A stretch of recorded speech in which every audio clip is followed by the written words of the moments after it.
Assalamualaikum warahmatullahi wabarakatuh.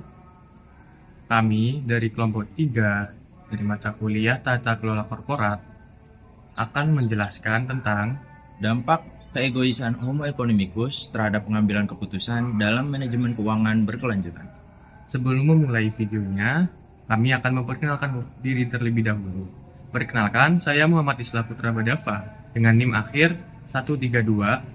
Dan saya Ahmad Julian Alvan Hakiki dengan NIM belakang 123. Dan rekan kami yang tidak bisa take video sekarang namun ikut andil dalam pengeditan video tersebut, yakni Rifki Lutfan Abdillah dengan NIM belakang 120. Lanjut untuk membahas videonya yang akan dibahas oleh teman saya.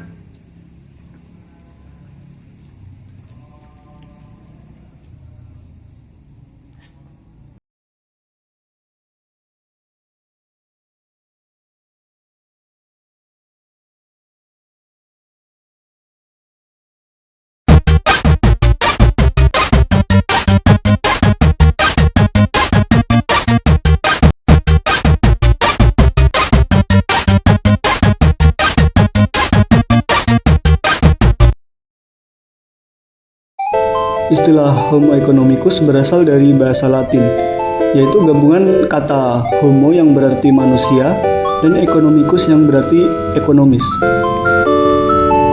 Homo economicus adalah gambaran manusia dalam ekonomi neoklasik, rasional, logis, dan hanya membuat keputusan yang memaksimalkan kepentingan pribadi.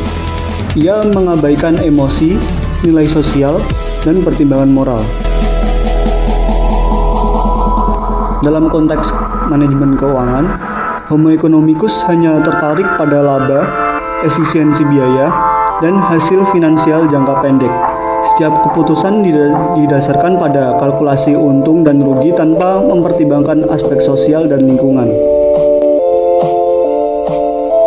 Konsep Homo economicus sangat mempengaruhi teori keuangan konvensional, dengan asumsi bahwa manusia adalah agen ekonomi yang rasional, memiliki informasi sempurna, dan bertindak untuk memaksimalkan kepentingan pribadi, terutama dalam bentuk keuangan atau utilitas. Rasionalitas dalam keputusan. Homo economicus mempengaruhi teori keuangan dengan asumsi bahwa individu membuat keputusan keuangan secara rasional dan logis, berdasarkan data dan perhitungan matematis seperti NPV dan IRR. Selanjutnya yaitu asumsi pasar efisien. IMH menyatakan bahwa harga pasar mencerminkan semua informasi relevan, karena investor yang dianggap sebagai Homo economicus bersikap rasional, logis, dan cepat merespon informasi, sehingga keuntungan abnormal tidak dapat diperoleh secara konsisten. Teori portofolio modern MPT oleh Harry Markowitz berasumsi bahwa investor rasional atau Homo economicus akan memilih portofolio dengan return maksimal dan risiko minimal melalui diversifikasi tanpa dipengaruhi faktor sosial dan emosional. Struktur modal dan kepentingan pribadi. Manajer bertindak untuk kepentingan pribadi, sehingga perlu insentif atau pengawasan. Dalam pasar sempurna, struktur pembiayaan tak mempengaruhi nilai perusahaan karena agen dianggap rasional dan faktor psikologis, pajak, serta ketidaksempurnaan pasar diabaikan, mengabaikan faktor sosial dan etika. Teori keuangan konvensional terlalu fokus pada keuntungan pribadi, sehingga mengabaikan aspek sosial dan etika.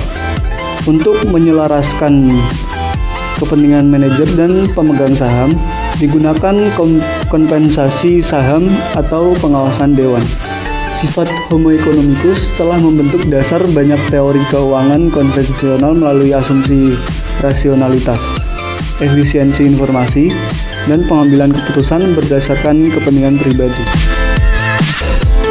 Namun, pendekatan ini juga mengandung keterbatasan dalam menjawab tantangan modern seperti keberlanjutan, ketimpangan sosial, dan risiko sistematik yang kompleks.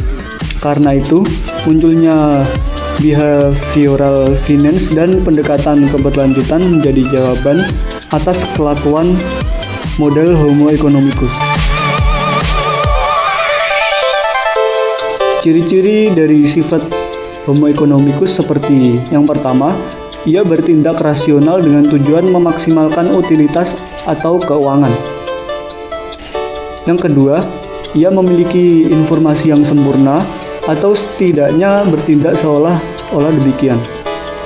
Yang ketiga, ia egois dan tidak mempertimbangkan kepentingan kolektif. Dalam manajemen keuangan, ini tercermin dalam keputusan seperti mengabaikan dampak limbah industri atau eksploitasi tenaga kerja selama angka keuntungan tetap positif.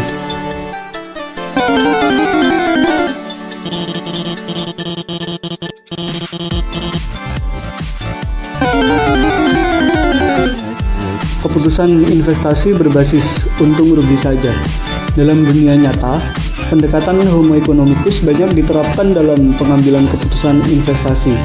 Misalnya, perusahaan lebih memilih proyek dengan ROI tinggi meski berdampak buruk terhadap lingkungan. Dampak sosial jarang dihitung dalam spreadsheet analisis, sehingga seringkali dipinggirkan.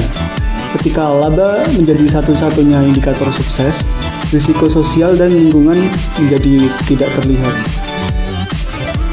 Dalam banyak kasus, manajer keuangan mengabaikan pentingnya aspek sosial seperti hak pekerja, pemerataan, atau keberlanjutan lingkungan karena tidak memberikan hasil jangka pendek yang terukur. Pengabaian faktor sosial dan lingkungan. Dalam banyak kasus, manajer keuangan mengabaikan pentingnya aspek sosial seperti hak pekerja, pemerataan, atau keberlanjutan lingkungan karena tidak memberikan hasil jangka pendek yang terukur. Organisasi yang terlalu fokus pada efisiensi investasi TI dan hasil langsung justru berisiko gagal mengembangkan nilai jangka panjang akibat lemahnya tata kelola. Sistem teknologi informasi yang seharusnya meningkatkan efisiensi justru menyebabkan kerugian jutaan dolar akibat kurangnya tata kelola dan orientasi jangka pendek. Ini menjadi pelajaran penting bahwa keegoisan dalam pengambilan keputusan finansial bisa merusak nilai organisasi.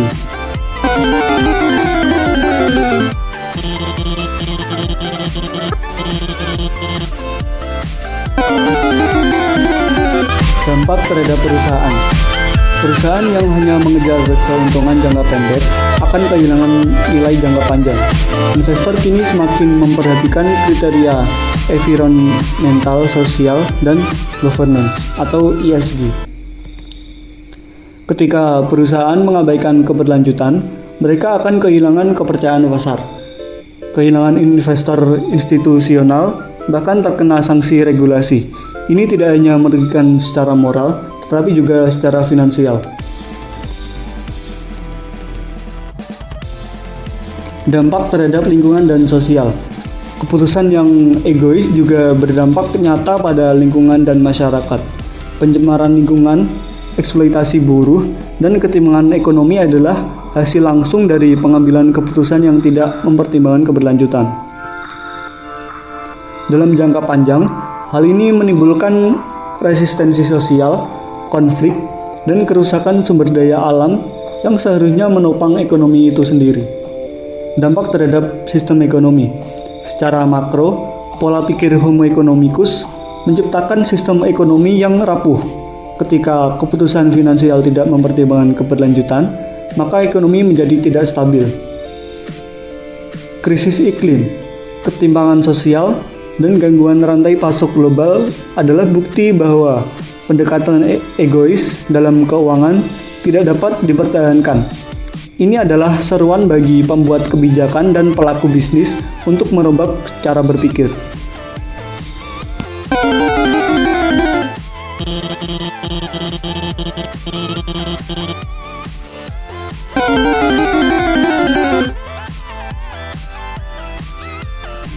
Sebagai respon terhadap kegagalan Homo economicus, muncul konsep Homo sustainabilis, manusia ekonomi yang mempertimbangkan dampak sosial dan lingkungan dalam setiap keputusan. Ia masih rasional, tetapi juga etis. Tujuannya bukan hanya keuntungan, tapi juga nilai bersama.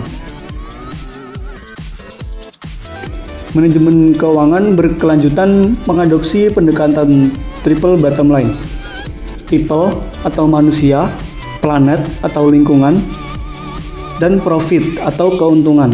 Dengan ini, organisasi bisa tetap kompetitif tanpa mengorbankan masa depan. Pendekatan ini juga terbukti meningkatkan daya tarik investor dan mampu membangun reputasi jangka panjang.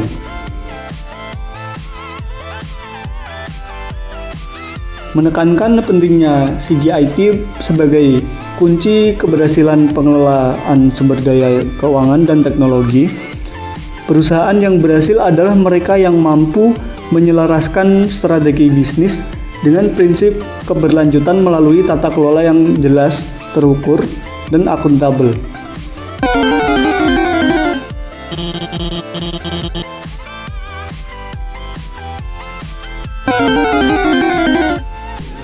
Salah satu penyebab utama kebangkrutan Nokia adalah keindividualisme dan egoisme dalam manajemen puncaknya. Budaya perusahaan dipenuhi rasa takut, kurangnya keterbukaan, serta dominasi pengambilan keputusan oleh lingkaran kecil elit tanpa melibatkan pihak teknis. Para manajer tingkat menengah sering menyembunyikan masalah karena takut dianggap gagal, menciptakan atmosfer kerja yang tidak mendukung inovasi. Akibatnya, banyak proyek penting yang gagal berkembang karena minimnya komunikasi dan dukungan lintas tim. Nokia juga gagal beradaptasi terhadap revolusi teknologi yang dibawa oleh Apple dan Google. Ketika pesaing mereka memperkenalkan platform layar sentuh dan ekosistem aplikasi, Nokia tetap mempertahankan Symbian yang sudah ketinggalan zaman. Upaya mengejar ketertinggalan lewat Windows Phone dilakukan terlalu lambat dan tidak efektif. Ekosistem aplikasi Nokia pun kalah jauh dari Android dan juga iOS, membuat pengguna dan pengembang enggan beralih. Struktur organisasi Nokia sangat terfragmentasi dengan divisi-divisi yang bekerja secara terpisah tanpa koordinasi. Bahkan tim internal sering saling bersaing alih-alih berkolaborasi demi kemajuan bersama. Alih-alih menciptakan sinergi antar tim, struktur internal Nokia justru menghambat efisiensi dan kecepatan inovasi. Ini memperburuk posisi Nokia di tengah perubahan pasar yang begitu cepat. Sementara, pesaing mereka membangun ekosistem aplikasi dan developer yang kuat. Nokia gagal menarik perhatian pengembang. Tanpa dukungan komunitas, platform mereka tidak mampu berkembang. Keputusan bermitra dengan Microsoft dinilai kontroversial karena mengabaikan potensi proyek internal seperti Migo dan Android. Banyak pihak internal merasa keputusan tersebut diambil sepihak oleh manajemen puncak. Dengan begitu, jelas bahwa keegoisan manajerial berperan besar dalam keruntuhan Nokia. Namun, faktor ini juga berinteraksi dengan berbagai masalah strategis lain seperti kegagalan teknologi dan lemahnya ekosistem. Kebangkrutan Nokia merupakan hasil dari kombinasi budaya organisasi yang disfungsional, strategi bisnis yang keliru, dan ketidaksiapan menghadapi perubahan pasar. Ini menjadi pelajaran penting tentang pentingnya adaptasi, komunikasi, dan kepemimpinan yang inklusif dalam manajemen perusahaan teknologi.